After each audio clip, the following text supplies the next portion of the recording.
Good morning बच्चों। मैं अर्जुन सैनी कक्षा 12 हिंदी व्याकरण का जो अगला बिंदु लेकर आया हूँ उसका नाम है शब्द शक्ति। आज हम शब्द शक्ति का अध्ययन करेंगे। शब्द शक्ति किसे कहते हैं? शब्द के अर्थ को जिस माध्यम से ग्रहण किया जाता है वह माध्यम शब्द शक्ति कहलाती है। शब्द के अर्थ को अर्थात कहने का मतलब यह है कि शब्दों के अंदर ही अर्थ छिपा हुआ रहता है और इस जो शब्दों के अंदर जो अर्थ छिपा हुआ रहता है उसे किस माध्यम से हम ग्रहण करते हैं वही माध्यम क्या कहलाता है? शब्द शक्ति। तो शब्द शक्ति की परिभाषा क्या हो गई? शब्द के अर्थ को जिस माध्यम से ग्रहण किया जाता है वह माध्यम शब्द शक्ति है। शब्द शक्ति को आप समझने के लिए आगे बढ़ते हैं। शब्द सबसे पहले पता होना चाहिए कि शब्द क्या है, तभी तो शब्द शक्ति का मतलब समझ में आएगा। तो शब्द हमारे सामने तीन तरह के शब्द होते हैं। एक शब्द होता है रूढ़ शब्द, एक शब्द होता है यौगिक शब्द और एक शब्द होता है योग रूढ़ शब्द। रूढ़ शब्द कौन से होते हैं?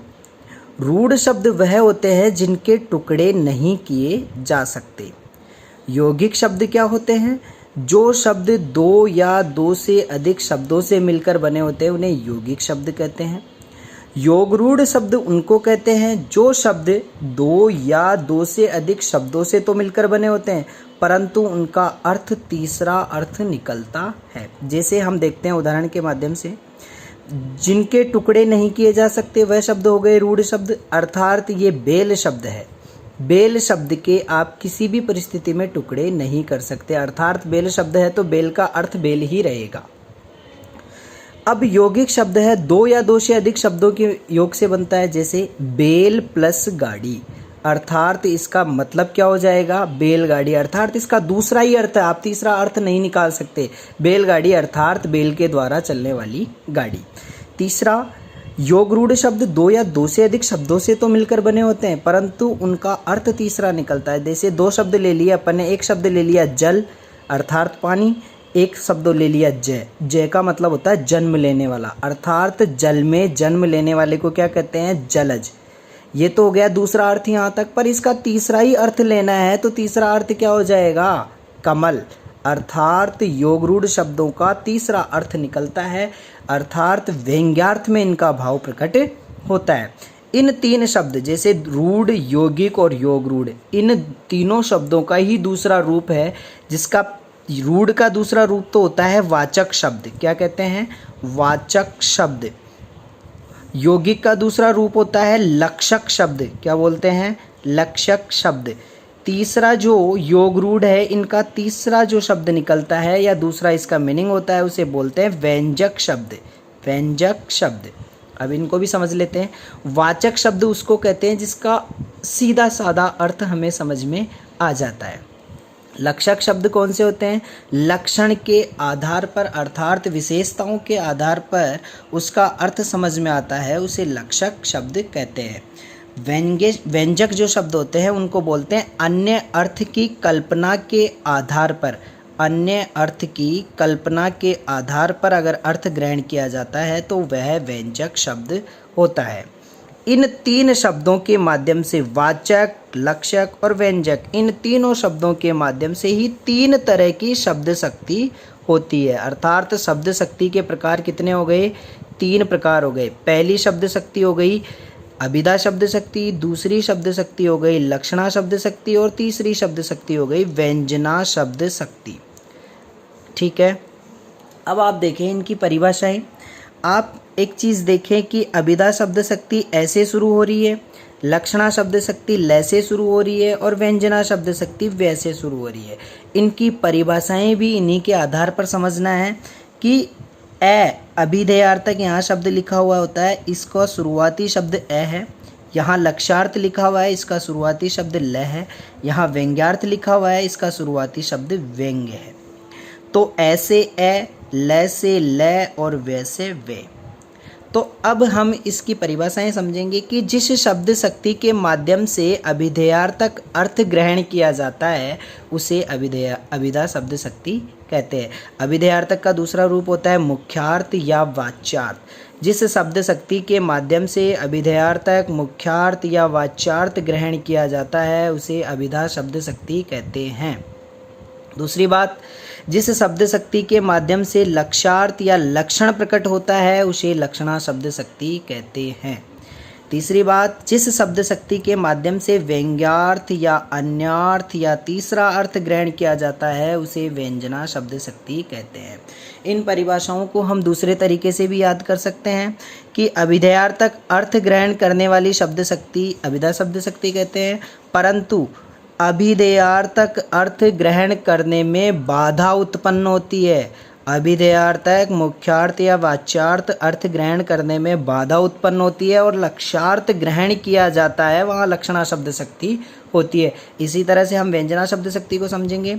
अभिधेयार्थक और लक्ष्यार्थ अर्थ ग्रहण करने में जहाँ बाधा उत्पन्न होती है और तीसरा ही अर्थ अर्थार्थ, अन्यार्थ या व्यंग्यार्थ ग्रहण किया जाता है, वहाँ व्यंजना शब्द शक्ति होती है। अब देखो उदाहरण, अभिधा शब्द शक्ति हमने यहाँ देखा था, वाचक शब्द का मतलब होता है सीधा साधा अर्थ, अर्थात वाक्य को पढ़ते ही अगर हमारे को अर्थ समझ में आ जाए, वाक्य को पढ़ते ही अर्थ समझ में आ जाए तो वह अभिधा शब्द शक्ति होती है, अर्थात उसका दूसरा कोई रूप नहीं होगा। जैसे पहला वाक्य हम पढ़ते हैं, गधे चर रहे हैं। गधे चर रहे हैं तो चर रहे हैं, इसका हम दूसरा मीनिंग नहीं निकाल सकते, किसी भी परिस्थिति में दूसरा मीनिंग नहीं निकाल सकते। उसी तरह से किसान फसल काट रहा है, किसान फसल काट रहा है तो काट रहा है, आप क्या करोगे, उसमें कुछ भी नहीं कर सकते, अर्थात यहाँ पर सीधा साधा अर्थ इनका समझ में आ रहा है। कहने का मतलब क्या है, इसकी पहचान क्या है कि पढ़ते ही हमारे को अगर अर्थ समझ में आ जाए तो वह अभिधा शब्द शक्ति होती है। क्लियर। दूसरी बात करते हैं हम लक्षणा शब्द शक्ति। लक्षणा का मतलब होता है लक्षण, लक्षण को ही हम कहते हैं विशेषता, या हम एक तरह से कह सकते हैं कि हमने परिभाषा पढ़ी थी कि अभिधेयार्थक अर्थ ग्रहण करने में बाधा उत्पन्न होती है और क्या ग्रहण किया जाता है, लक्ष्यार्थ ग्रहण किया जाता है, वहाँ लक्षणा शब्द शक्ति होती है। तो मैंने वाक्य लिखा, पहला उदाहरण देखते हैं कि राम गधा है। क्या राम गधा है?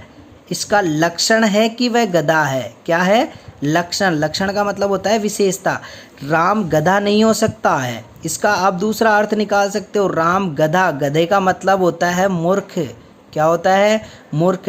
अर्थात ये इसका लक्षण है। राम का लक्षण क्या हो गया? मूर्ख है, समझने वाला नहीं है, इसलिए इस वाक्य में इसका लक्षण प्रकट हो रहा है। तो राम गधा है, इस वाक्य में कौन सी शब्द शक्ति हो जाएगी? लक्षणा शब्द शक्ति हो जाएगी। दूसरी इसकी पहचान है कि जिस भी वाक्य में अगर मुहावरे और लोकोक्तियाँ आ जाए तो वहाँ पर लक्षणा शब्द शक्ति ही होती है। अपना दूसरा वाक्य देखो, मोहन हवा में बातें कर रहा है। हवा में बातें करना मुहावरा है, और जैसे ही हवा में बातें करना आपको पता चला कि मुहावरा है तो वहाँ कौन सी शब्द शक्ति हो जाएगी? लक्षणा शब्द शक्ति हो जाएगी। अगली बात हम करते हैं, तो पहचान पता चल गई कि मुहावरे और लोकोक्तियाँ जिस भी वाक्य में आएगी वहाँ पर लक्षणा शब्द शक्ति होगी। व्यंजना शब्द शक्ति। व्यंजना शब्द शक्ति का मतलब हो गया व्यंग्यार्थ। व्यंग्यार्थ को ही कहते हैं अन्यार्थ, और अन्यार्थ का ही मतलब होता है तीसरा अर्थ। तो अभिधेयार्थक और लक्ष्यार्थ अर्थ ग्रहण करने में बाधा उत्पन्न होती है, और क्या ग्रहण किया जाता है? व्यंग्यार्थ ग्रहण किया जाता है, या अन्यार्थ ग्रहण किया जाता है, या तीसरा अर्थ ग्रहण किया जाता है। वहाँ कौन सी शब्द शक्ति होती है? व्यंजना शब्द शक्ति। इसको अपन हिंदी के साथ साथ ही हम अंग्रेजी में कहते हैं कि कमेंट करना। अगर किसी पर कमेंट करके कोई बात की जाती है तो सीधी सी बात है वह तीसरी बात हो गई। अगर तीसरी बात हो गई तो सीधी सी मतलब है हम व्यंग्य कर रहे हैं, और व्यंग्य करना ही व्यंजना शब्द शक्ति का रूप होता है। अगर मान लो कि आपकी क्लास में कोई बिना बालों वाला बच्चा बैठा है, अर्थात गंजा है।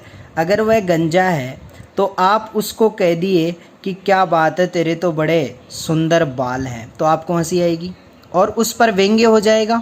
क्या उसके बाल हैं? नहीं है, फिर भी उस पर व्यंग्य कह दिया, अर्थात उसका तीसरा अर्थ निकल गया है कि उस पर कमेंट किया जा रहा है, उसकी बुराई की जा रही है, उसके बालों का मजाक उड़ाया जा रहा है। तो यहाँ तीसरा अर्थ हो जाएगा कि नहीं होगा? सब अपने अपने हिसाब से तीसरा अर्थ निकालेंगे। तो इसका मतलब हो जाता है व्यंजना शब्द शक्ति। अब हम इसको उदाहरण के माध्यम से समझेंगे। किसी भी वाक्य में अगर प्रश्न सूचक शब्द आ जाए तो उसका सीधा सीधा सा अर्थ है कि वहाँ व्यंजना शब्द शक्ति होती है। कविताएं से संबंधित कोई भी पंक्ति आ जाती है तो वहाँ व्यंजना शब्द शक्ति होती है। समय सूचक वाक्यों की जहाँ बात होती है वहाँ व्यंजना शब्द शक्ति होती है। जैसे साय के 7 बज गए हैं, यहाँ पर समय सूचक बात हुई है या नहीं हुई है? अगर समय सूचक बात हुई है तो यहाँ पर व्यंजना शब्द शक्ति है। जैसे साय के 7 बज गए हैं, अगर मैं कहूँ कि 7 बज गए हैं तो प्रत्येक व्यक्ति या प्रत्येक बालक का अलग अलग कार्य होगा 7 बजे का। कोई 7 बजे खेलने जाता है, कोई 7 बजे पढ़ने जाता है, कोई 7 बजे संध्या वंदन करने जाता है, कोई 7 बजे खाना खाने जाता है। तो सभी को पता है कि अपने अपने हिसाब से कौन सा कार्य करना है। वैसे ही दूसरा उदाहरण देखो कि स्कूल की घंटी बज गई है।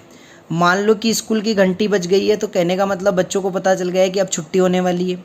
दूसरी बात, अगर घंटी बज गई है तो कोई बैग बंद करने वाला, हो सकता है कि किसी की एक्स्ट्रा क्लास लगने वाली है। मान लो कि स्कूल की घंटी बाहर के घर वालों को सुनाई देती है तो सभी घर वालों को पता चल जाता है कि कितने बज गए, वो अपने हिसाब से कार्य शुरू कर देते हैं। अर्थात यहाँ तीसरा अर्थ लिया जाता है और तीसरा अर्थ जहाँ लिया जाता है वहाँ व्यंजना शब्द शक्ति होती है।